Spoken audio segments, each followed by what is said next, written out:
نگاہ ولایت ہے اور ان کی زلفیں اور چہرہ اگر آپ کی میر علی شاہ صاحب سے سید نصیر الدین شاہ صاحب تک سارے چہرے دیکھیں تو ان چہروں کی کچھ نہ کچھ جھلک ان کے چہرے کے اندر میں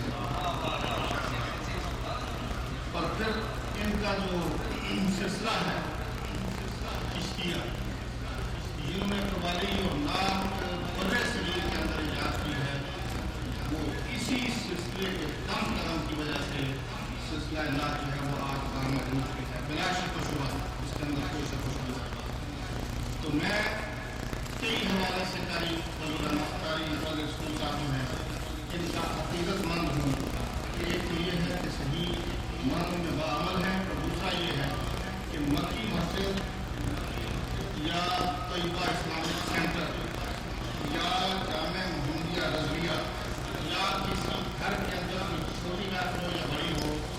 کوئی بلائے یا نہ بلائے میسج ملے تو قاری صاحب وہاں حضور کی اصلاح پانے کے لیے اور پھر سب سے بڑی بات یہ مدد کے ساتھ یہ بات ہے کہ مجھے کرنی ہے کہ کوئی دے یا نہ دے اس عاشق رسول میں حضور کی نہ پڑے آج مکی مسجد والوں جتنے قرض ہیں قاری فضل رسول کے اس مسجد کے اوپر اور میرے اور آپ کے اوپر ہم نے ان کی نعت بھی سنی ہے اور جی بھر کر ان کی خدمت کرنی ہے نعرہ تکبیر نعرہ رسالت حسن میلاد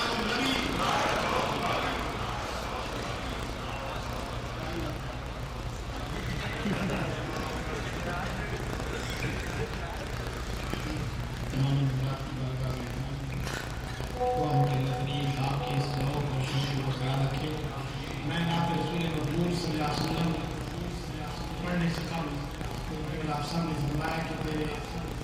8 سے 10 بجے جمعرات کا ٹائم ہوا لیکن میں آج کی صبح سے لے کر اب تک جو محفل مصطفیٰ مجلس مصطفیٰ میں اشرافان مصطفیٰ کے پیارے چھوٹے ہوئے چہروں کی یاد کر رہا ہوں میرے ذہن میں سے بدی کچھ باتیں ہیں تو میں پہلے وہ نظرانہ کیا اپنے تمام شرکائے محفل کی بارگاہ میں پیش کرتا ہوں کیونکہ انہوں نے فرمایا کہ جس منہ سے آقا علیہ السلام کی تعریف کو انہوں نے دعا دی کہ رحم سلامت رہے میں آج ان تمام ساتھیوں کو مبارکباد پیش کرنا چاہتا ہوں جو صبح سے لے کے اب تک سرکار کی محفل سے رہ گئے اور اس کا قصبہ کیا ہوگا کہ آپ نہیں آئے میرے نبی نے بلائے میرے نبی دے دیوانے